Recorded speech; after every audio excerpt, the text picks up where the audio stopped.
Whistle பறக்கவே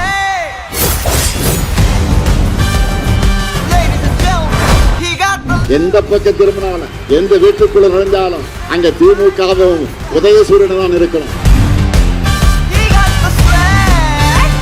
election வந்துச்சு என்று கூட பார்க்காம தமிழ்நாட்டுக்கு எந்த சிறப்பு திட்டத்தையும் பட்ஜெட்ல அறிவிக்க மனமில்லாத உங்களுடைய நடிப்பை தமிழ்நாட்டு மக்கள் நிச்சயமாக நம்ப மாட்டாங்க.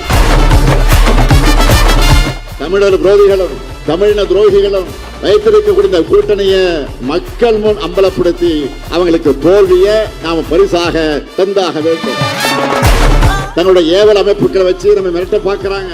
உங்களுடைய அரட்டல் மிரட்டலுக்கு பயப்படுறாங்க. அடிமையும் இல்ல, கோழையும் இல்ல. மக்கள் மட்டும் இல்லாம பல கட்சிகளும் நம்ம நம்பிக்கை வச்சு நம்ம கூட்டணியில இணைகிறாங்க. திமுக மட்டும் ஜெயிச்சா போதுன்னு நினைக்கல. யாரெல்லாம் பாஜகவின் தமிழ் போது அரசியல் எதிர்க்கிறாங்களோ அவங்க எல்லாரையும் ஒன்றிணைக்கணும். நாம எல்லாரும் ஒன்றிணைந்து வெற்றி பெறணும்னு நினைக்கிறேன்.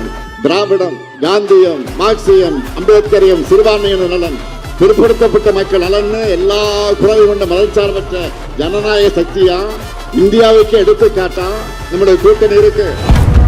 ஒட்டு மொத்தமாக 2026 சட்டமன்ற தேர்தலில் மேற்கு மண்டலத்தில் 39 தொகுதிகளும் திராவிட முன்னேற்ற கழகத்தினுடைய கோட்டை, கழக தலைவர் மாண்பு தளபதியுடைய எஃகு கோட்டை என்பதை நிரூபிக்கக்கூடிய வகையில் 2026 வெற்றி கணக்கு மேற்கு மண்டலத்திலிருந்து தொடங்கியது. பாஜகவின் டப்பா இன்ஜின் முன்னாடி தமிழ்நாட்டுடைய சூப்பர் ஃபாஸ்ட் இன்ஜின் ஒருபோதும் தலைகுனியாது.